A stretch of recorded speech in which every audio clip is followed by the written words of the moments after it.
الرحمن الرحيم ولو أنهم أقاموا التوراة والإنجيل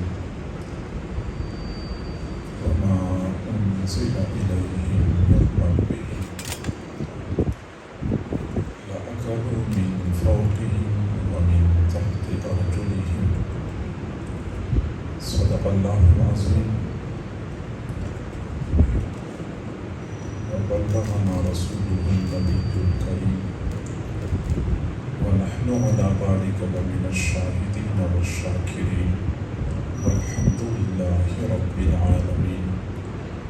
اللهم صل على سيدنا محمد وعلى آل سيدنا محمد وبارك وسلم.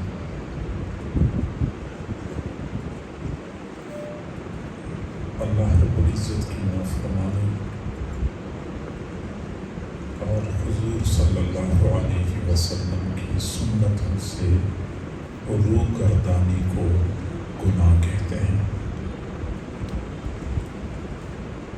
اور جب کوئی بندہ گناہ کرتا ہے تو اللہ ناراض ہو جاتا ہے، اور جب اللہ ناراض ہو جاتا ہے تو وہ انتقام لیتا ہے۔ فلما آسفونا انتقمنا منهم، ان لوگوں نے جب ہمیں ناراض کیا ہے تو ہم نے ان سے انتقام لیا ہے۔ اللہ تعالیٰ انتقام لیتا ہے، یہ اور بات ہے کہ اللہ تعالیٰ کے انتقام کی تدبیریں اتنی خفیہ ہوتی ہیں کہ جس بندے سے انتقام لیا جا رہا ہوتا ہے اس کو بھی پتہ نہیں چلتا کہ میں انتقام کا نشانہ بن رہا ہوں۔ ایک فرد یا ایک گھر کے سارے افراد یا کسی ملک کے سارے افراد اجتماعی طور پہ اللہ تعالیٰ کی نافرمانی کرتے ہیں۔ ایک بندہ اللہ کی نافرمانی کرے تو اللہ انتقام لیتا ہے، ایک گھر کے افراد اللہ کی نافرمانی کرے تو اللہ انتقام لیتا ہے، ایک معاشرے کے، ایک شہر کے یا پورے ملک کے سارے شہری اللہ کی نافرمانی شروع کر دیں تو اللہ ان سب سے انتقام لیتا ہے۔ یہ قرآن عظیم الشان کا فیصلہ ہے، اور وہ انتقام مختلف صورتوں میں ظاہر ہوتا ہے۔ عام طور پہ معاشی بدحالی، رزق کی تنگی، تنگ زندگی، صحت کے مسائل، باہمی افتراق اور انتشار، امن و امان کا فقدان، یہ مسائل اللہ رب العزت کی ناراضگی کا نتیجہ ہوا کرتے ہیں۔ کیونکہ میرا اس وقت یہ موضوع نہیں ہے، ورنہ یہ سارے امور احادیث سے یا آیات مبارکہ سے ثابت ہیں کہ اللہ کی ناراضگی کی صورت میں زندگی تنگ ہو جاتی ہے، صحت کے مسائل درپیش ہوتے ہیں، امن و امان مفقود ہو جاتا ہے، انتشار پیدا ہو جاتا ہے، قوموں کے اندر اتفاق اور وحدت ختم ہو جاتی ہے۔ میں نے اس وقت جس موضوع پہ بات کرنی ہے وہ یہ کہ اس وقت ہمیں اپنے معاشرے میں، اپنے اس ملک میں جو معاشی بدحالی نظر آ رہی ہے، نہ صرف یہ کہ ہم اس بدحالی کے دلدل میں دھنسے ہوئے ہیں بلکہ دھنستے چلے جا رہے ہیں۔ ہر گزرتے دن کے ساتھ ہمارے حالات بد سے بدتر ہو رہے ہیں۔ اس کی وجہ کیا ہے؟ ظاہری اسباب تو آپ کہہ سکتے ہیں کہ ظاہری اسباب یہ ہے کہ یہ کرپشن ہے، اور یہ ہمارے اوپر قرضے چڑھ چکے ہیں، تو یہ سیلاب آ گیا، تو یہ فلاں ہو گیا اور یہ فلاں ہو گیا. یہ ظاہری اسباب ہیں، اور ظاہر بین لوگ انہی اسباب کو دیکھ کے بات کرتے ہیں. معاشیات کے ماہرین یہی بات کرتے ہیں، اور وہ اپنی عقل اور سمجھ کے مطابق ان بحرانوں کا حل پیش کرتے ہیں، جبکہ قرآن اور حدیث کا نقطہ نظر قدر مختلف ہے.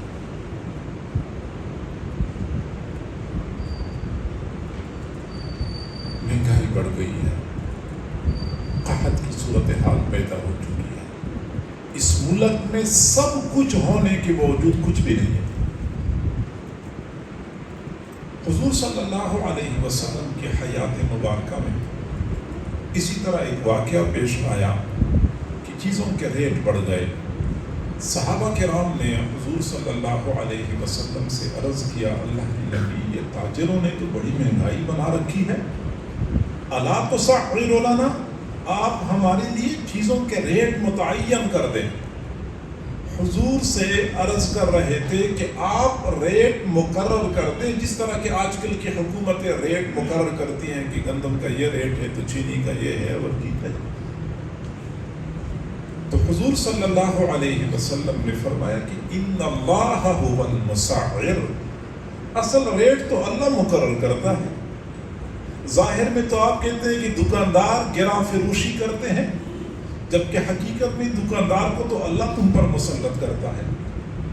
تو ریٹ تو اللہ کے تکوینی فیصلے اور اللہ کی مرضی کی وجہ سے بڑھتے ہیں یا کم ہوتے ہیں.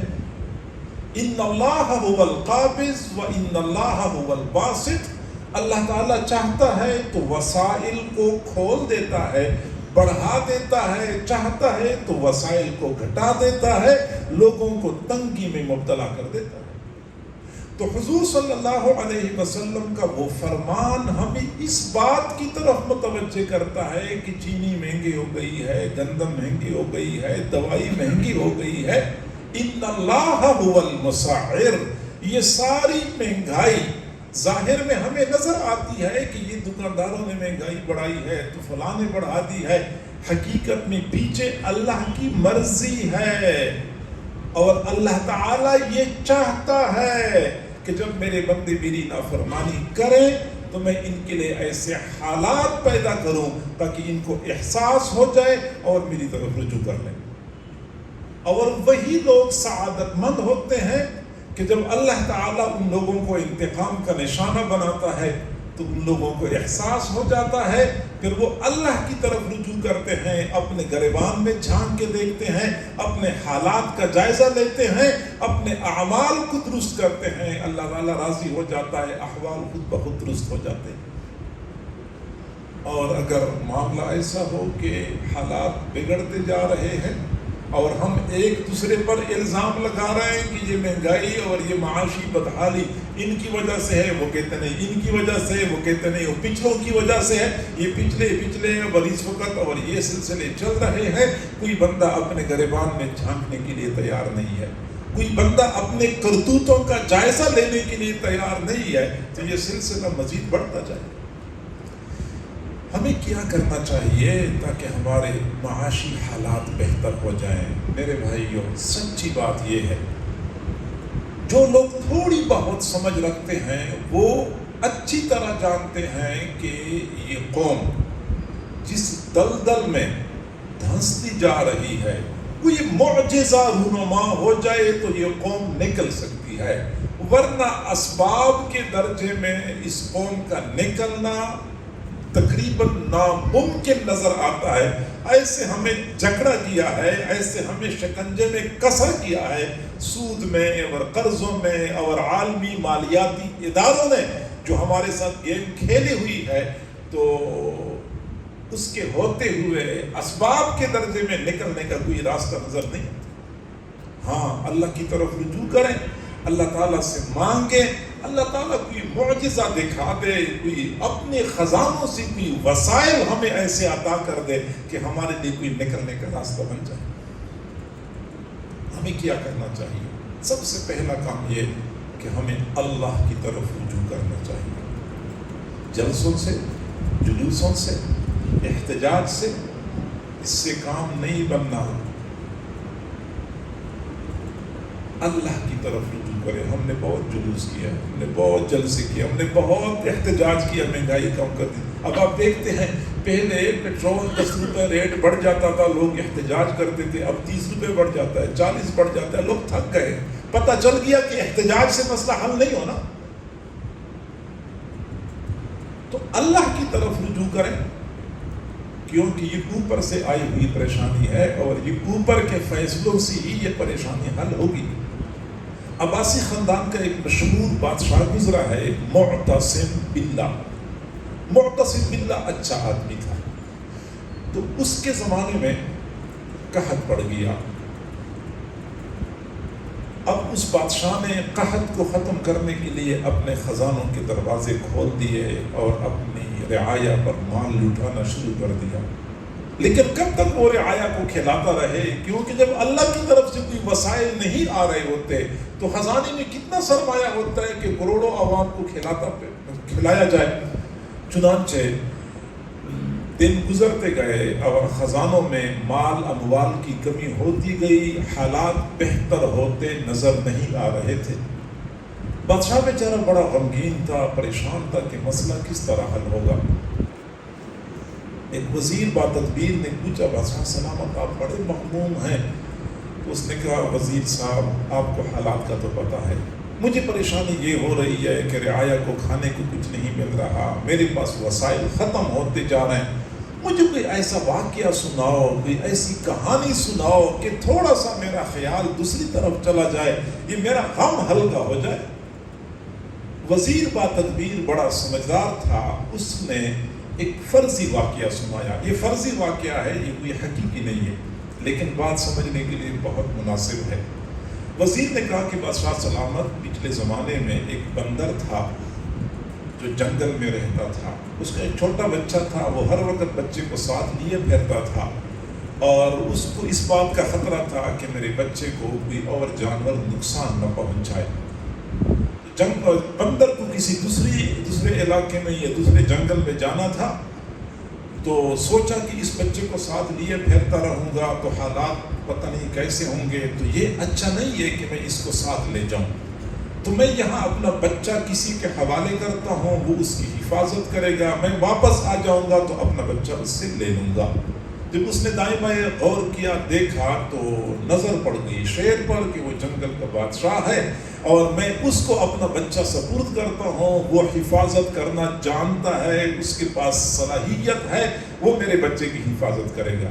چنانچہ بندر گیا شیر کے پاس اور شیر سے کہا کہ بادشاہ سلامت، آپ ہمارے بادشاہ ہیں اور ہم آپ کے زیر سایہ یہاں سکون کی زندگی گزار رہے ہیں، میں نے دور دراز کے علاقے میں جانا ہے، میرا بچہ ہے، میں یہ چاہتا ہوں کہ یہ بچہ آپ کے سپرد کروں، آپ میرے بچے کی حفاظت کریں اور مجھے یقین ہے کہ آپ حفاظت کر سکتے ہیں، تو میں آپ کو دیتا ہوں، واپس آ جاؤں گا تو آپ سے لے لوں گا۔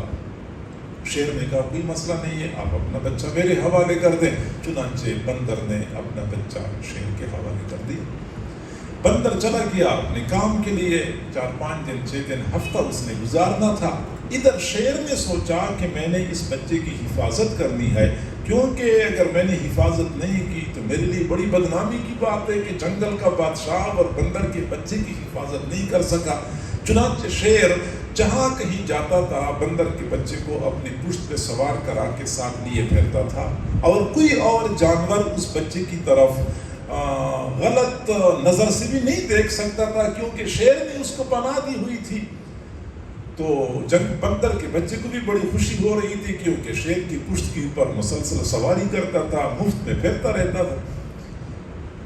ایک مرتبہ شکاری پرندہ اوپر اڑ رہا تھا، اس نے جب دیکھا کہ شیر کی پشت پر بندر کا چھوٹا سا بچہ ہے تو اس نے ادھر سے اوپر سے جھپٹا مارا، اور جھپٹا مارا، شیر کو پتہ بھی نہیں چلنے دیا اور پہنچ گیا اور بچے کو پنجے میں اٹھایا اور اوپر اڑ گیا۔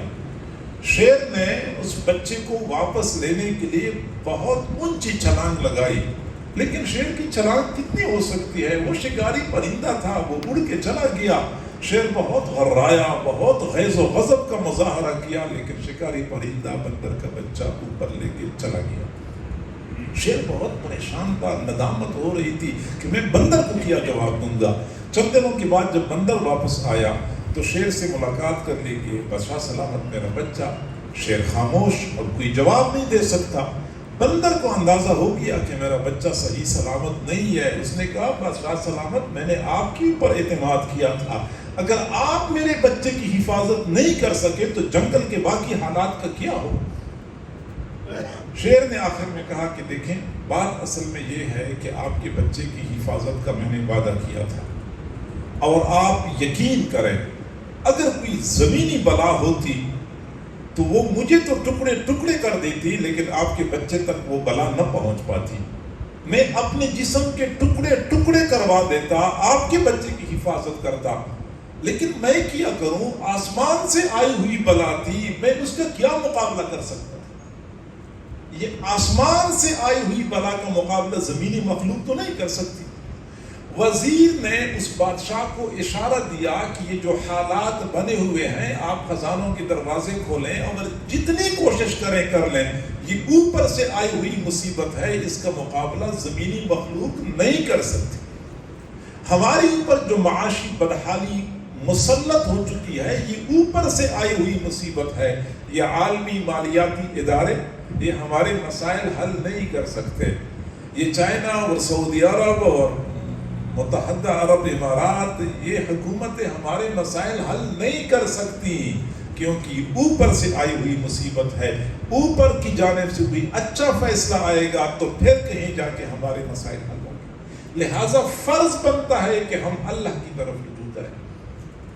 وَلَوْ أَنَّهُمْ أَقَامُوا التَّوْرَاةَ وَالْإِنْجِيلَ وَمَا أُنزِلَ إِلَيْهِمْ مِنْ رَبِّهِمْ لَأَكَلُوا مِنْ فَوْقِهِمْ وَمِنْ تَحْتِ أَرْجُلِهِمْ۔ قرآن عظیم الشان نے ایک اصول بتا دیا، لا ریب اصول ہے۔ یہ لوگ تورات، انجیل اور قرآن کو قائم کر دیں، یعنی اس نظام کو قائم کر دیں، قرآنی نظام کو نافذ کر دیں۔ لَأَكَلُوا مِنْ فَوْقِهِمْ وَمِنْ تَحْتِ أَرْجُلِهِمْ، اوپر سے بھی ان کو رزق ملتا رہے گا، زمینی وسائل اور اسباب بھی ان کے اوپر کھل جائیں گے اور فراہم ہو جائیں گے۔ اور اگر آپ کہتے ہیں کہ نہیں، قرآن تو یہ کہتا ہے لیکن ہمارے معاشی ماہرین اور کچھ کہتے ہیں، لہٰذا معاشی ماہرین کے مقابلے میں 14 صدیوں کی پرانی باتیں ہماری سمجھ میں نہیں آتی، یہ ہماری بڑی کمزوری ہے۔ یہ ہماری اس قوم کی اجتماعی بدقسمتی ہے۔ کوئی بندہ جب بھی کسی قرآن کی کسی اصول کی بات کرتا کہتا 14 صدیوں کی پرانی باتیں ہیں، ہمیں یقین نہیں آتا اور نہیں آتا، اور یہ ہماری آنکھوں کے سامنے پردہ آ چکا ہے۔ ورنہ اپنے قریب کے پڑوس کے ملک میں، مغرب کے پڑوس کے ملک کے حالات کا جائزہ لے لیں۔ چند نوجوان جو نہ معاشی ماہرین ہیں، نہ ان کو کوئی عالمی مالیاتی اداروں سے مذاکرات کرنے ہیں، نہ آتے ہیں ان کو مذاکرات، نہ وہ کوئی آکسفورڈ کے پڑھے ہوئے ہیں، نہ وہ کوئی مغرب اور یورپ کے پڑھے ہوئے ہیں، سادہ مدارس کے پڑھے ہوئے، ہدایہ اور کنز اور شرح الوقایہ کے جو ہمارے اقتصادی اصول ہیں اور معاشی اصول ہیں، وہ ان لوگوں کو آتے ہیں۔ پھر جب دنیا والوں نے حکومت ان کے حوالے کر دی، ان کا یہ خیال تھا کہ حکومت ہم حوالے کر رہے ہیں، اور یہ 1-2 مہینے 3 مہینے بعد خود ہاتھ جوڑ کے ہمیں کہہ دیں گے کہ بس ہم سے آپ لے لیں، ہم سے ان عوام کو نہیں کھلایا جا رہا اور ہماری عوام بھوکی مر رہی ہے۔ ان لوگوں کا یہ خیال تھا، انہوں نے کوئی خیرخواہی کی جذبے سے یہ حکومت ان کے حوالے نہیں کی تھی۔ ان کا یہ خیال تھا کہ یہ لوگ چلا ہی نہیں سکیں گے، یہ چند مہینوں بعد پھر ہماری ملت سماجت کریں گے، اور انہوں نے ان کے اثاثے منجمد کر دیے۔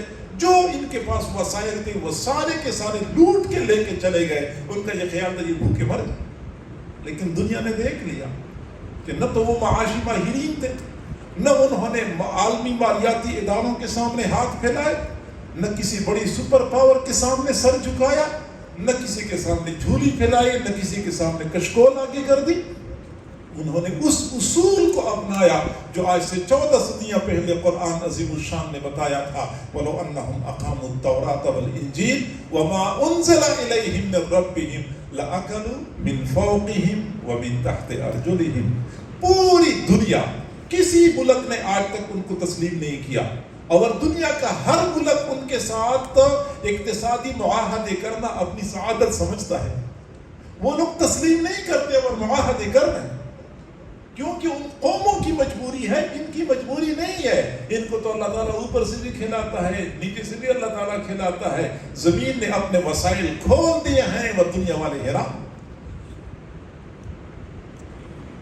تو میرے بھائیوں، اللہ کی طرف رجوع کرنے کی ضرورت ہے۔ حضرت نوح علیہ السلام نے اپنی قوم کو یہی اصول بتایا تھا۔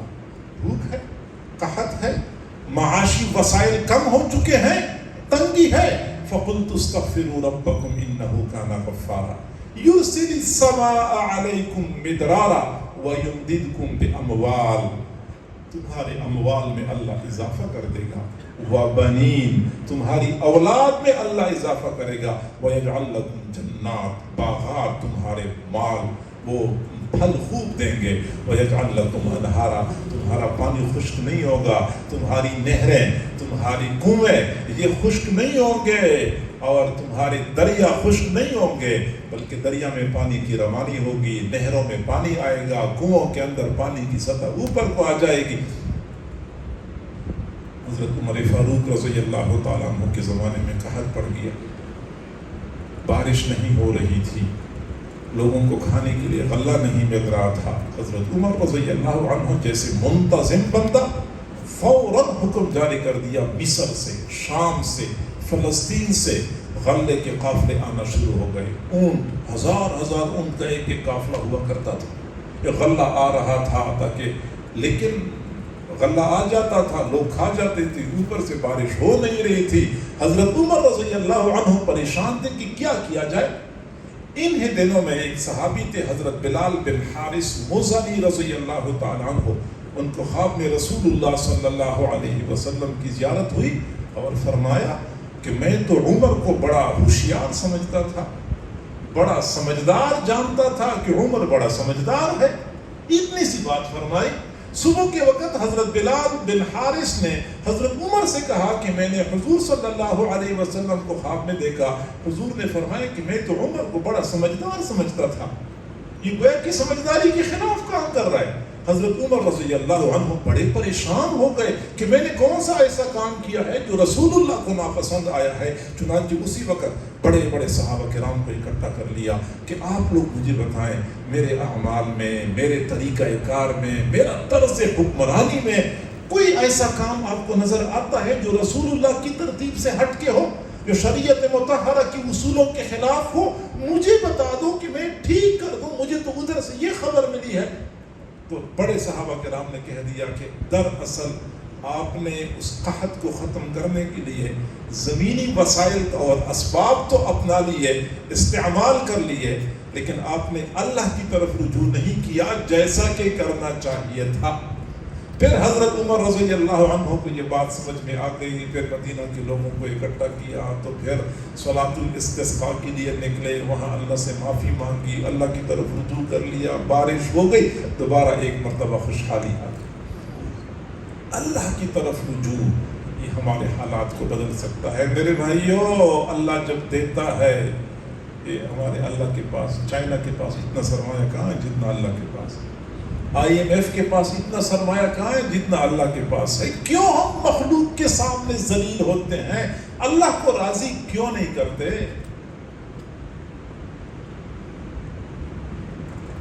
ایک تو اللہ کی طرف رجوع ضروری ہے، دوسری چیز اپنے حالات کو بہتر کرنے کے لیے صرف یہ نہیں، پوری قوم کو چاہیے کہ اپنی خواہشات کو لگام ڈال دے۔ اپنی خواہشات نے ہمیں پریشان کر رکھا ہے۔ میرے بھائیو، اس معاشرے میں حقیقت یہی ہے کہ کچھ لوگ ایسے ہیں جن کی زندگی کی بنیادی ضروریات پوری نہیں ہو رہی، جیسے بیمار ہیں تو دوائی نہیں مل رہی، کھانے کو گندم نہیں مل رہی، یا تن ڈھانپنے کو پورا کپڑا نہیں مل رہا، یا سر چھپانے کے لیے چھت میسر نہیں ہے۔ یہ کچھ لوگ ایسے ہیں ورنہ اکثر لوگ بنیادی ضروریات ان کی پوری ہو رہی ہیں، خواہشات کی پورا نہ ہونے کی وجہ سے رو رہے ہیں اور کوس رہے ہیں اپنے آپ کو اور دوسروں کو. اور یہ خواہشات ہیں جنہوں نے ہمیں پاگل بنایا ہوا ہے. ایک طرف تو لوگ رو رہے ہیں کہ مہنگائی ہے اور معاشی طور پہ ہم بدتری کا شکار ہیں، اور دوسری جانب مہنگے موبائلوں کا شوق ہے جو بڑھتا جا رہا ہے اور چھڑتا جا رہا ہے. اچھی اچھی گاڑیوں کا شوق ہے جو کبھی ختم ہونے کا نام نہیں. یقین کریں، ایک طرف یہ مسئلہ ہے کہ آٹے کے لیے قطاریں لگی ہوتی ہیں اور ایک دوسری کی جان لینے کے در پہ ہوتے ہیں ہم، اور دوسری جانب پتہ چلے کہ نئی گاڑی آ رہی ہے، کروڑوں کی گاڑی. ہر بندہ کوشش کرتا ہے کہ سب سے پہلے یہ گاڑی میں خرید لوں اور مجھے یہ شرف حاصل ہو جائے کہ سب سے پہلے یہ گاڑی میرے پاس ہے. بس خواہشات ہیں جو ختم نہیں ہوتی. تمام تر مہنگائی کے باوجود آپ جائیں نا بڑے بڑے شاپنگ مال میں، یقین کریں بندہ چلتا ہے تو ڈرتا ہے، دائیں طرف لوگ بائیں طرف لوگ، چلنا بندے کے لیے دشوار ہوتا ہے. اب کبھی مہنگے ہوٹلوں میں جہاں مہنگے کھانے کھلائے جاتے ہیں وہاں جا کے دیکھ لیں، وہاں بھی آپ کو اتنا رش ملے گا کہ وہاں آپ کو میز اور کرسی خالی نہیں ملے گی. آپ مٹھائی کی دکان پہ جائیں، مٹھائی 1000 روپے کلو ہو، بے شک 2000 روپے کلو ہو. خواہشات ہیں جو ختم نہیں ہوتی. ابھی چند مہینے پہلے لاہور میں کہیں کافی شاپ کا افتتاح ہو گیا، وہ جو انٹرنیشنل چین ہے، اور حقائق یہی ہے. وہ لوگ کہتے ہیں کہ پوری دنیا میں جہاں ہم نے پہلی دکان کھولی ہے کہیں اتنی سیل نہیں ہوئی جتنی سیل پاکستان میں لاہور میں ہماری پہلے دن ہو چکی. پتہ نہیں 500 روپے کا ایک کپ تھا یا کتنے کا، مجھے پتہ بھی نہیں کتنے کا ایک کپ. خواہشات ہیں. 500 روپے کا ایک کپ، یہ تو میں کم از کم بتا رہا ہوں، حقائق تو اللہ کو معلوم ہے یا آپ لوگوں کو پتا ہوگا. ایک کپ کافی، اور اتنی سیل ہوئی ہے، ریکارڈ سیل ایک دن میں ہو چکی ہے. یعنی ہماری خواہشات ہیں اب جو ختم نہیں ہو رہی، اور ہماری خواہشات نے ہمیں پاگل بنایا ہوا. میرے بھائی خواہشات کم کیوں نہیں کرتے؟ حضرت جابر رضی اللہ تعالیٰ عنہ فرماتے ہیں، میں گوشت خرید کے گھر کی طرف جا رہا تھا، حضرت عمر رضی اللہ عنہ نے مجھے دیکھا. فرمایا ما ھذا یا جابر، جابر یہ ہاتھ میں کیا ہے؟ میں نے کہا لحم اشتہیتہ فاشتریتہ، امیر المؤمنین یہ گوشت ہے، آج گوشت کھانے کو دل کر رہا تھا اس لیے میں نے یہ گوشت خریدا. فرمایا یا جابر افکلما تشتہی شیئا تشتریہ، وہ جابر جب بھی آپ کا کسی چیز کو کھانے کو دل کرے گا تو آپ فوراً خریدیں گے؟ یعنی حضرت عمر نے حیرانگی کا اظہار کیا. عجیب بات ہے، جب بھی کوئی چیز کھانے کو دل کرے تو آپ نے وہ چیز خریدنی ہے. پھر فرمایا کہ آپ نے وہ آیت نہیں پڑھی کہ دنیا میں جو لوگ اپنی چاہتوں کو پورا کرتے ہوئے زندگی گزارتے ہیں تو قیامت کے دن انہی لوگوں کو کہا جائے گا اذھبتم طیباتکم فی حیاتکم الدنیا، تم نے اپنے نیک اعمال کا بدلہ دنیا کی عیش و عشرت کی صورت میں وصول کر لیا ہے، اب تمہارے لیے آخرت میں کچھ نہیں ہے. یعنی دنیا میں جو ہم عیش و عشرت کی زندگی گزارتے ہیں یہ ہمارے اپنے نیک اعمال کا بدلہ ہوتا ہے جو ہمیں دیا جاتا ہے، آخرت میں کچھ نہیں. تو حضرت عمر نے ایک اصول بتا دیا کہ ایسا نہیں ہوتا، جو دل چاہے تو بس بندہ وہی خریدے. آپ حضرات دیکھ رہے ہیں اپنے گھر میں اپنا کھانا، اپنے بیوی کا ہاتھوں کا بنا ہوا بہترین پراٹھا، بہترین سالن، نہیں شوق یہ ہے کہ ہم نے فلاں دکان کا پیزا کھانا. اب پیزا اور روٹی کے ریٹ کا پتہ کر لے، بے شک قیمے والا پراٹھا اپنے گھر میں بندہ کیوں نہ بنائے، پھر پیزے اور اس کا موازنہ کر لے، زمین و آسمان کا فرق. لیکن خواہش ہے جو ختم نہیں ہو رہی. خواہشات کو لگام ڈالنے کی ضرورت ہے. حضور صلی اللہ علیہ وسلم نے یہی بات فرمائی تھی. تم اس دوست کے بارے میں کیا کہتے ہو جس کو تم اچھا کھلاؤ، اچھا پلاؤ، اچھا پہناؤ، وہ تمہیں ذلیل کر کے رکھ دے. تم اس کو بھوکا پیاسا رکھو، تمہاری عزت کا ذریعہ بن جائے. حضرات صحابہ کرام نے کہا بہت برا دوست ہے. فرمایا قسم ہے اس پروردگار کی جس نے مجھے حق کے ساتھ مبعوث فرمایا ہے، تم میں سے ہر ایک کے پہلو میں جو نفس ہے یہ تمہارا ایسا دوست ہے، اس کو اچھا کھلاؤ، اچھا پلاؤ، اچھا پہناؤ، تمہاری ذلت کا ذریعہ بنے گا. ہم من حیث القوم پریشان ہیں، من حیث القوم معاشی مسائل کا شکار ہیں، لیکن اس کے باوجود ہماری خواہشات ہیں جو ختم نہیں ہو رہی. ایک طرف لوگ رو رہے ہیں، دوسری طرف تعیش کا سارا سامان ہمارے ملک میں میسر بھی ہے اور لوگ اپنے وسائل استعمال کرتے ہوئے اس کو وصول اور استعمال بھی کرتے ہیں۔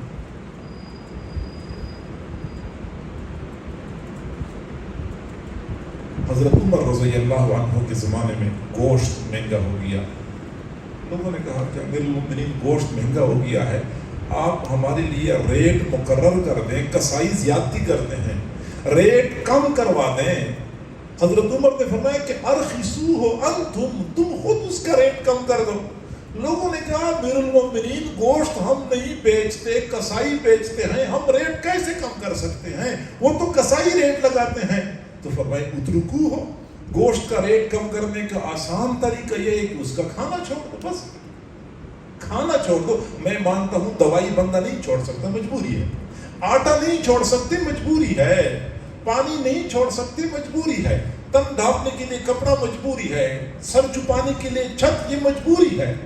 یہ تو بنیادی ضروریات ہیں، لیکن ہمیں بنیادی ضروریات نے تو پریشان نہیں کر رکھا، ہمیں تو ہماری خواہشات نے پریشان کر رکھا ہے۔ اب اگر ہم یہ گوشت کھانا چھوڑ دیں، چھوٹا گوشت آج کل 2000 روپے کی پتہ نہیں کتنا میں، یہ اگر ہم کھانا چھوڑ دیں گے تو پھر آپ دیکھ تو لیں کہ ہوتا، لیکن پھر ہماری عیش کا کیا بنے گا، ہماری خواہشات کا کیا؟ پھل مہنگے ہو گئے ہیں، گوشت مہنگا ہو گیا، چکن مہنگا ہو گیا، تو فلاں چیز مہنگی ہو گئی ہے۔ جو ہم نہیں چھوڑ سکتے وہ تو ہماری بنیادی ضروریات ہیں، لیکن جو بنیادی ضروریات کی زمرے میں نہیں آتا وہ کیوں نہیں چھوڑتے؟ حضرت تھانوی رحمۃ اللہ علیہ یہی بات اپنے متوسلین کو فرمایا کرتے تھے کہ آمدن بڑھانا ہمارے اختیار میں نہیں ہے، لیکن خرچ گھٹانا ہمارے اختیار میں ہے۔ ایک حد تک ہم اپنی مرضی سے اپنا خرچہ گھٹا سکتے ہیں، ایک حد تک سے مراد یہ ہے کہ ہم کلی طور پہ تو نہیں گھٹا سکتے کیونکہ دوائی ہماری مجبوری ہے یا آٹا اور روٹی ہماری مجبوری ہے، لیکن کچھ خرچے تو ہماری اپنی مرضی کی وجہ سے ہوتے ہیں، اس کو کم کرنے کی ضرورت ہے۔ تو پہلی چیز اللہ کی طرف رجوع کریں، دوسرا یہ کہ اپنی خواہشات کو لگام ڈالیں، تیسرا یہ کہ سادہ طرز زندگی اختیار کرنے، سادگی اختیار کرنے، کھانے پینے میں، رہن سہن میں، لباس میں، وضاقتہ میں، انداز و اطوار میں، شادی غمی میں، مکان میں، رہائش میں، ہر چیز میں سادگی اختیار کر لیں۔ حضور صلی اللہ علیہ وسلم نے جیسی سادہ زندگی گزاری ہے ایسی سادہ زندگی گزار کے دیکھ لیں۔ کپڑا کیوں پریشان ہے؟ کیونکہ کپڑا ابھی پھٹ نہیں چکا ہوتا، ہم نئے ڈیزائن کے چکر میں ہوتے ہیں۔ حالانکہ یہ کپڑا پھٹ جائے، اس کو 1 2 3 4 8 10 پیون لگ جائیں، یہ 8 10 پیون تو اس زمانے میں عام معمول کا سلسلہ ہوتا تھا۔ خود حضور صلی اللہ علیہ وسلم پیون والا کپڑا استعمال کرتے تھے بلا کسی پریشانی کے، سواری کرتے تھے، گھوڑا مل جاتا تھا گھوڑے پہ سوار ہو جاتے تھے، اونٹ مل جاتا تھا اونٹ پہ سواری کرتے تھے، خچر پہ سواری کرتے تھے، گدھا مل جاتا تو گدھے پر سواری کرتے تھے۔ اب رسول اللہ صلی اللہ علیہ وسلم نے کبھی گدھے پر سواری کرنے میں عار محسوس نہیں۔ آج تو موٹر سائیکل گھر میں ہے، لیکن اس کے باوجود نئی ماڈل کی کار میں جانا یہ ہم ضروری سمجھتے ہیں، ورنہ ہماری شان میں کمی آ جائے گی۔ سائیکل کا تو ہم آج کل تصور بھی نہیں کر سکتے۔ اگر ہم اسی طرح دوبارہ سادہ طرز زندگی کی طرف آ جائیں کہ بڑی کار کی بجائے موٹر سائیکل سے گزارا کریں، موٹر سائیکل کی بجائے شہر کے اندر ہم سائیکلوں کا استعمال کریں، پیٹرول کا خرچہ ہماری افراد، ہماری اپنی جیب پر بھی اس کا لوڈ کم ہو جائے گا، بلکہ عالمی سطح پہ ہمارا سرمایہ باہر نہیں جائے گا کیونکہ وہ تو ہم لے کے آتے ہیں۔ اسی طریقے سے آلودگی کم ہو جائے گی، اس کا فائدہ ہو جائے گا۔ ہم مختلف چیزوں میں یہی غلطی کرتے ہیں کہ طرز زندگی کو ہم نے سادہ کی بجائے وہ بڑی ہائی لیول کا بنایا ہوا ہے، جس کی وجہ سے پوری قوم پریشان۔ حضور صلی اللہ علیہ وسلم اپنے گھر میں خود بکری کا دودھ نکالتے۔ یہ جو ملازمین کی قطاریں ہمارے گھروں میں لگی ہوتی ہیں، یہ گاڑی چلانے والا الگ ہے، اور یہ کپڑے دھونے والی ملازمہ الگ ہے، اور یہ برتن دھونے والی الگ ہے، اور یہ کھانا پکانے والی ملازمہ الگ ہے، اور یہ فلاں ملازم، یہ جو ہم نے قطاریں لگائی ہیں، یہی تو بنیادی مسئلہ ہے۔ جس کی وجہ سے ہم پریشان ہیں. حضور صلی اللہ علیہ وسلم کی حیات مبارکہ میں تو اس چیز کا تصور بھی نہیں ہوتا تھا. اتنی سادہ زندگی گزارتے تھے کہ آپ کی اس سادہ زندگی کو دیکھ کے مشرکین کہتے تھے کہ یہ نبی ہو ہی نہیں سکتا. نبی کی زندگی اتنی سادہ کیسے ہو سکتی تھی؟ ان کا یہ ہو سکتی ہے. ان کا یہ خیال تھا کہ شاید نبی چونکہ عام مخلوق سے الگ کوئی بندہ ہوتا ہے لہٰذا ان کی زندگی کا معیار بہت بلند ہوتا تھا. وہ کہتے تھے کہ ما ھذا الا بشر مثلکم یأکل مما تأکلون منہ ویشرب مما تشربون. یہ تو تمہاری طرح ایک بندہ ہے، جیسے تم کھاتے ہو وہی کچھ یہ کھاتا ہے، جو کچھ تم پیتے ہو وہی کچھ یہی پیتا ہے. تو جیسے تم کھاتے پیتے ہو تمہاری طرح بندہ ہے، تو اس کو ہم نبی کیسے تسلیم کریں؟ گویا کہ وہ لوگ نبی نہیں مانتے تھے کہ یہ تو بالکل تمہاری طرح زندگی گزارتا ہے. سادہ طرز زندگی کو اپنائیں. حضور صلی اللہ علیہ وسلم نے حضرت معاذ بن جبل کو یمن کی طرف بھیجا اور بھیجتے وقت فرمایا تو نصیحت فرمائی تھی، جو گورنر کے طور پہ بھیج رہے تھے. فرمایا یا معاذ ایاک والتنعم فإن عباد اللہ لیسوا بالمتنعمین. آپ تعیش سے بچیں، یہ جو عیش و عشرت والی زندگی ہے اس سے بچیں، کیونکہ اللہ کے بندے یہ عیش و عشرت والی زندگی گزارنے والے نہیں. سادہ طرز زندگی. آپ علیہ الصلوۃ والسلام نے فرمایا الا تسمعون الا تسمعون الا تسمعون ان البذاذۃ من الایمان. تم نہیں سنتے، تم نہیں سنتے، تم نہیں سنتے. سادگی ایمان کا حصہ ہے، سادگی ایمان کا حصہ ہے. سادہ زندگی گزاریں. ہم تو برانڈ کے چکر میں ہوتے ہیں. سوٹ ہو تو برانڈ، جوتا ہو تو اس سے اوپر کا برانڈ، اور ہم جرابے تک پہنتے اس کا بھی یہ خیال رکھتے ہیں کہ جرابے ایسے نہ ہو جو بالکل برانڈ نہ ہو. خواتین بیچاریوں کا دماغ اور زیادہ خراب ہوتا ہے، اور یہ برانڈ والے ہمیں بیوقوف بناتے ہیں. صرف اپنا ایک اسٹیمپ لگا لیتے ہیں، اس اسٹیمپ کے ہم سے پیسے وصول کرتے ہیں، ورنہ وہی کچھ ہوتا ہے جو ہمارے لوکل مال میں ہو.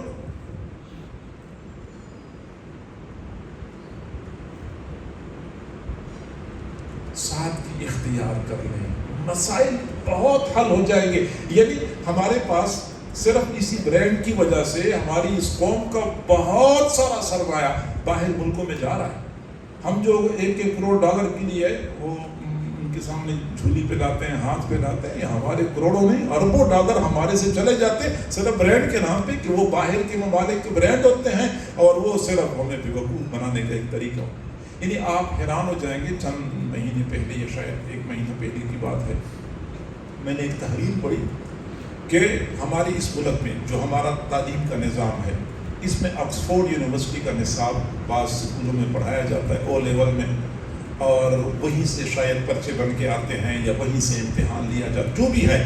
لیکن صرف میٹرک کے او لیول کے امتحان میں اس قوم سے آکسفورڈ یونیورسٹی والے جو سرمایہ لے کے جاتے ہیں وہ ایک سال میں 50 ارب روپے ہیں.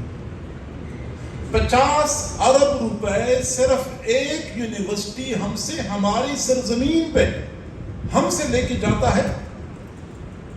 یہ تو صرف میٹرک کی بات ہو رہی ہے، اے لیول کی بات تو پھر اس کے بعد ہے، اور صرف ایک یونیورسٹی کی بات ہو رہی ہے. اس کے علاوہ جو باقی یونیورسٹیوں کا نصاب ہمارے اس ملک میں پڑھایا جاتا ہے اور وہ لوگ سرمایہ لے کے جاتے ہیں وہ اس کے علاوہ ہے. میرے بھائیو، بندے کے ہوش اڑ جاتے ہیں کہ یہ قوم کس طرف جا رہی ہے.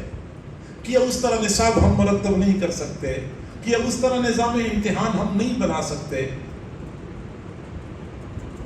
یعنی یہ قوم کو بیوقوف بنانے والی بات ہے اور کچھ نہیں ہے. وہ ایک برانڈ ہے اور کچھ نہیں ہے. میرا وہ اس فلاں اسکول میں آکسفورڈ کا نصاب پڑھایا جاتا ہے اور فلاں اسکول میں فلاں نصاب پڑھایا جاتا ہے، اور اسی نصاب کی وجہ سے پھر ہم ہزاروں نہیں لاکھوں روپیہ اس پہ خرچ کرتے ہیں اور دیتے ہیں.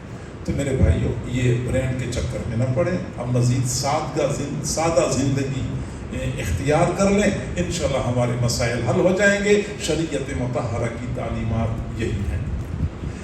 اور اگلی تعلیم اپنے معاشی بدحالی کو ختم کرنے کے لیے وہ ہے مقامی مصنوعات کا استعمال. میں آپ کو فقط تجربات کی بات نہیں کر رہا، میں قرآن و حدیث کی بات کر رہا ہوں، میں سلف صالحین یا اسلامی تعلیمات کی بات کر رہا ہوں.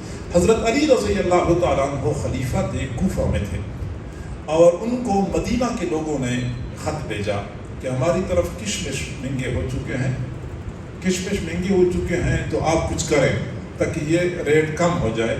حضرت علی رضی اللہ تعالیٰ عنہ نے جواب میں خط لکھا ارخصوہ بالتمر کہ کشمش کو کھجور کے ساتھ سستا کر دو، کھجور کے ساتھ سستا کر دو. لوگوں کو سمجھ نہیں آئی کہ کشمش کو کھجور کے ساتھ سستا کیسے کیا جا سکتا ہے. حضرت علی نے فرمایا کہ استبدلوہ بالتمر، تم کشمش کھانا چھوڑ دو، کھجور کھانا شروع کر دو. کھجور تمہارے مدینے کی اپنی پیداوار ہے، کشمش مصر سے یا شام سے درآمد ہوتا ہے، تو ظاہری بات ہے کہ وہ ایک امپورٹڈ چیز ہے اور یہ آپ کی لوکل چیز ہے. لوکل چیز استعمال کرو، آپ کا سرمایہ باہر بھی نہیں جائے گا اور یہ چیز آپ کی یہاں پہ سستی ہو جائے گی. لوکل مصنوعات، مقامی مصنوعات پر آئیں اور زندگی اسی چیز پہ گزاریں. لیکن ہم اگر مقامی مصنوعات پہ آ گئے تو ہماری شان میں کمی آئے گی. آپ مہمان کے سامنے کبھی گنے کا رس پیش کریں یا گاجر جوس پیش کریں تو وہ بھی منہ لٹکاتا ہے اور ہماری شان میں کمی آتی. البتہ نیسلے کا کیمیکل ان کے سامنے پیش کر دیں، کہتے ہیں واہ نیسلے کا لا دیا جوس. مجھے ایک بندے نے کہا کہ آپ جوس پی لیں، میں نے کہا میں کیمیکل نہیں پیتا. انہوں نے کہا نیسلے کا ہے، میں نے کہا میں نیسلے کا کیمیکل بھی نہیں پیتا. کیمیکل ہوتا ہے. خدا کی بندو، گاجر کا جوس ہے یا پھر گنے کا رس ہے، ہمارے مقام لسی کیوں نہیں پیش کرتے ہم مہمان کو؟ ساری دنیا کے ڈاکٹر اس بات میں متفق ہیں کہ بیماری ہے، یہ پیپسی اور کوک بیماری. اور یہ آپ کا جوس جو کیمیکل والا ہوتا ہے 1 مہینہ 2 مہینے 6 مہینے پہلے کا پیک شدہ ہے، تو کیا ہوگا؟ کیسے وہ صحیح سلامت ہے؟ تو اس میں کیمیکل ملایا ہوا ہے. یہ سب کچھ بیماری ہے. اس کے بدلے میں آپ دودھ سوڈا پیش کر دیں، سادہ لسی کا گلاس پیش کر دیں، گاجر جوس پیش کر دیں، صحت افزا تازہ اپنی آنکھوں کے سامنے بندہ نکل. لیکن ہمیں تو وہی مصیبت ہے نا کہ پھر ہماری شان میں کمی آتی. مقامی مصنوعات پہ اگر ہم انحصار کریں ہمارا سرمایہ باہر نہیں جائے گا. آپ سب حضرات کو پتہ ہے، میں دوستوں سے کہتا ہوں کہ ہم اتنے نالائق ہیں، یہ ہماری پوری قوم، کہ نیسلے والے ہم سے دودھ لیتے ہیں 50 روپے میں اور ہمیں سادہ پانی دیتے ہیں 70 یا 80 روپے میں، اور ہم پھر بھی لیتے ہیں اور ہم خوش ہیں. اور جب تک نیسلے کی بوتل ہمارے ٹیبل پہ نہ اس وقت تک ہماری شان نہیں بنتی. شادی کا موقع ہوتا ہے، تقریبات ہوتی ہیں، اپنا ذاتی مکان بیچتے ہیں، پلاٹ بیچتے ہیں، لیکن مہمانوں کو ہم جگ گلاس میں اپنا پانی نہیں پیش کریں گے بلکہ ہم نیسلے کا پانی پیش کریں گے. اور نیسلے والے ہم سے کتنا سرمایہ لے کے جاتے ہیں. بندہ سنتا ہے تو واقعی بندہ حیران ہو جاتا ہے کہ ہمیں کیوں ایسا بیوقوف بنایا جا رہا ہے. یہ پیپسی والے اور کوک والے، بیماری بھی ہمارے اندر وہی لوگ پیدا کرتے ہیں، بیماری بڑھاتے ہیں یہی ملٹی نیشنل کمپنیاں ہیں. پھر وہی کمپنیاں ہمیں دوائیاں دیتی ہیں، تو بیماری ہمارے اندر منتقل کرنے کے لیے ہم سے پیسے لیے، پھر اسی بیماری کے علاج کے لیے ہمیں دوبارہ ہم سے پیسے لیے. تو وہ جو دوائیاں دیتے ہیں وہ اس کے اپنا ایک غلط رد عمل ہوتا ہے، اثر ہوتے ہیں، اس کی وجہ سے ایک اور بیماری پیدا ہوتی ہے، اس کے پھر ہم سے اور پیسے لیتے ہیں. تو میں عرض کروں میرے بھائیوں، شاید میرا انداز سخت ہو گیا، لیکن افسوس ہوتا ہے بندے کو. ہمارا معاشی مسائل کا حل ایک یہ بھی ہے جو میں نے شریعت کی تعلیمات کی بات کی ہے کہ مقامی اور لوکل پیداوار جو ہے اس پر اپنا انحصار کریں، زندگی اسی پہ لے کے آ جائیں. زمین سے نکلا ہوا پانی، اس میں کیا نقصان ہے؟ اللہ کا بنایا ہوا پانی کیا انسان کا بنایا ہوا پانی اس سے بہتر ہو سکتا ہے؟ تصور ہی نہیں کیا جا سکتا کہ انسان کا بنایا ہوا پانی اس سے بہتر ہو. ممکن ہے اسباب کے درجے میں، ان کی عقل کے اس میں روشنی میں کہتے کہ اس میں جراثیم ہوتے ہیں، اس میں جراثیم نہیں ہوتے. لیکن یہ جراثیم جو لوگ پیتے ہیں، یہ جراثیم والا پانی جو لوگ پیتے ہیں، ان کی صحت ان لوگوں سے اچھی ہوتی ہے جو جراثیم کے بغیر والا پانی پیتے. اور ابھی کرونا میں کیا ہو گیا، جنہوں نے جراثیم والا پانی استعمال کیا تھا وہ کرونا آ بھی گیا اور گزر بھی گیا اور ان کو پرواہ بھی نہیں تھی. اور جو جراثیم سے ہٹ کے والا پانی استعمال کرتے ان کے لاشوں کے ڈھیر لگا دیے تھے. تو میرے بھائیوں، یہ خدائی ترتیب ہے. ہمیں چاہیے کہ ہم اپنی ہی وسائل پر انحصار کریں اور اپنی ہی مصنوعات پر اکتفا کریں. یہ اگلا طریقہ ہے. اور معاشی بدحالی کو ختم کرنے کا آخری طریقہ یہ ہے کہ ہم باہمی تعاون کی فضا پیدا کریں. باہمی تعاون کیسے ہوتا ہے؟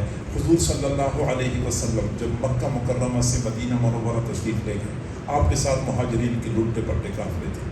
اور وہ ایسے مہاجرین تھے کہ ان کے پاس کھانے کے لیے کچھ نہیں تھا، سر چھپانے کے لیے جگہ نہیں تھی، بیوی بچے مال اموال سارا کچھ مکہ مکرمہ میں رہ گیا.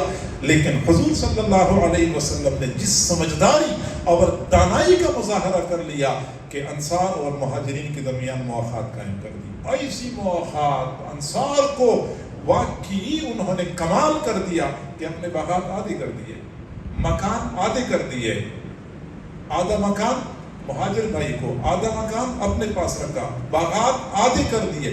اور باغات میں انصار نے کہا تھا کہ یہ مہاجرین چونکہ باغات کی رکھوالی نہیں کر سکتے، ان کو طریقہ ہی نہیں آتا، یہ تو مکہ کے لوگ ہیں، مکہ میں تو باغات نہیں ہے، یہ تو تجارت کرنے والے ہیں، ان کو باغات کی رکھوالی کا طریقہ نہیں آتا، باغات کی رکھوالی ہم کریں گے، پیداوار آدھی ان کو دیں گے.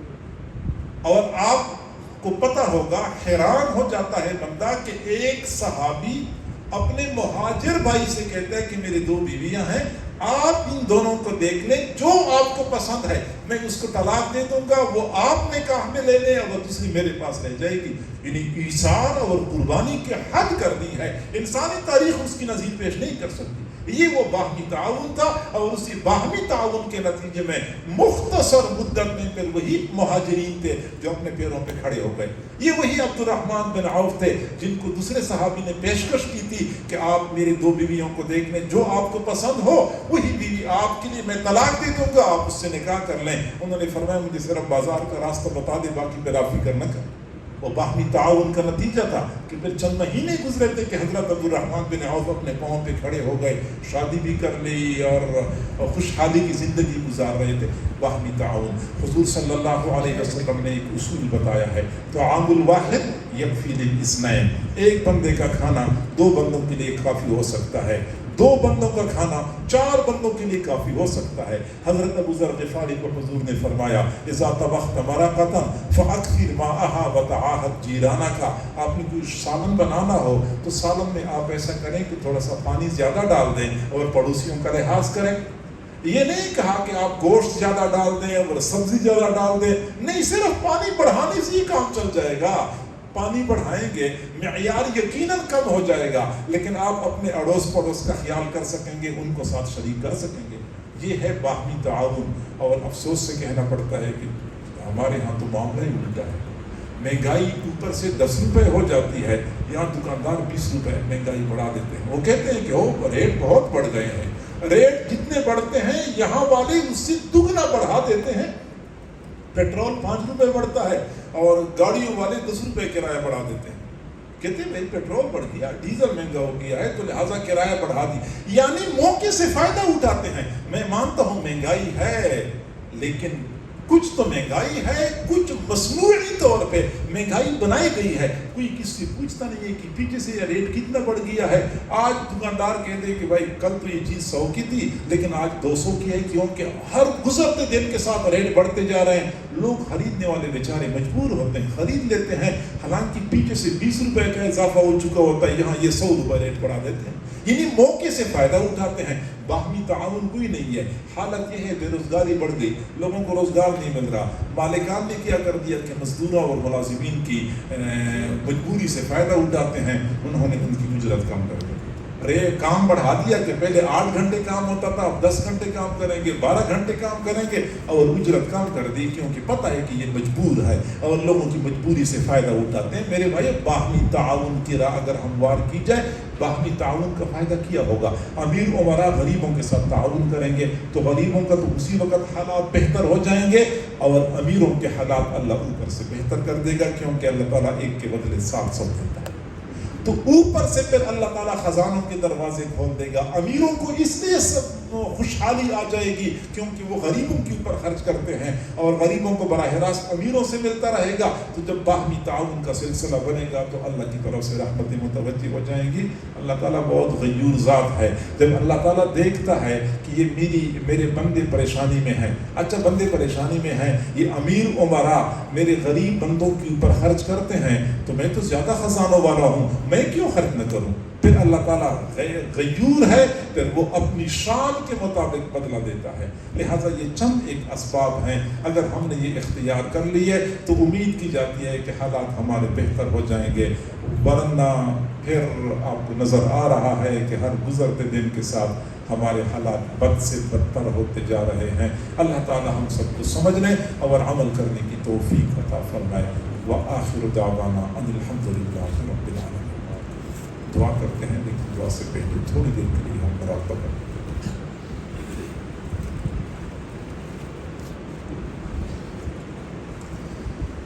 آنکھوں کو بند کرتے ہیں، سروں کو جھکا لیں. یہ تصور کریں کہ اللہ تعالیٰ کی طرف سے انوارات آ رہے ہیں، میرے دل میں سما رہے ہیں، اور میرا دل خوشی کی حالت میں کہہ رہا ہے اللہ اللہ اللہ.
دعا ہے ہماری مسکنت پہ ترس کھا لیجیے، ہماری عاجزی پہ رحم فرما لیجیے۔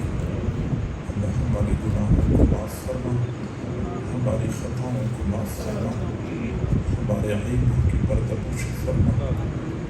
پیارے اللہ ہمیں گناہوں سے پاک صاف زندگی نصیب فرما، معصیت سے خالی زندگی نصیب فرما۔ اے اللہ ہم کب تک تجھ سے دور بھٹکتے پھریں گے؟ ہمیں اپنا قرب نصیب فرما، اپنی محبت اپنی معرفت نصیب فرما۔ پیارے اللہ ہم گناہ کر کر کے مزید تھک چکے ہیں، تنگ آ چکے ہیں، گناہوں سے چھٹکارا چاہتے ہیں، چھٹکارا عطا فرما دیجیے۔ اے اللہ ہمیں نفس و شیطان کے حوالے نہ فرما، اپنا قرب اپنی محبت اپنی معرفت نصیب فرما۔ الہ العالمین جب تو ناراض ہو جاتا ہے تو اپنے بندوں سے انتقام لیتا ہے۔ اس وقت ہماری یہ پوری قوم تیرے انتقام کا نشانہ بنی ہوئی ہے۔ اللہ مزید ہم سے تیری ناراضگی برداشت نہیں ہوتی۔ اللہ مزید بس کر دیجئے، ناراضگی ختم کر دیجئے، اپنی رضا کا اعلان فرما۔ پیارے اللہ اپنی رضا کا اعلان فرما۔ الہ العالمین یا اکرم الاکرمین یا راحم المساکین، معاش بدحالی کو خوشحالی میں تبدیل فرما، تنگی کو فراخی میں تبدیل فرما، مہنگائی کو ارزانی میں تبدیل فرما، بدامنی کو امن میں تبدیل فرما۔ اے کریم پروردگار، جتنے حضرات موجود ہیں یا خواتین موجود ہیں، سب کی نیک تمناؤں کو پورا فرما، بیماروں کو شفا نصیب فرما، متوفیان کی مغفرت فرما، بے روزگاروں کو روزگار عطا فرما۔ اس مسجد کے منتظم صاحب کی شیرہ کا انتقال ہوا ہے، ایک اور ساتھی مختار صاحب کا انتقال ہوا ہے، اللہ ان دونوں کی مغفرت فرما دیجیے، دونوں کو اپنے قرب کے اعلیٰ ترین درجات نصیب فرما، جنت الفردوس کے اعلیٰ مقامات عطا فرما۔ اے کریم پروردگار، اے رحیم پروردگار، جن کے گھروں میں رشتوں کے مسائل ہیں، مسائل کو حل فرما، جن کے دلوں میں چھپے ہوئے غم ہیں، ان کے غموں کو ختم فرما دیجیے۔ ہمارے جو احباب اس پروگرام کا انعقاد کرتے ہیں، اس کے لیے کوششیں کرتے ہیں، اللہ ان کو اپنی شان کے مطابق اجر اور بدلہ عطا فرما۔ صلی اللہ تعالی علی خیر خلقہ محمد و آلہ و اصحابہ اجمعین، آمین برحمتک یا ارحم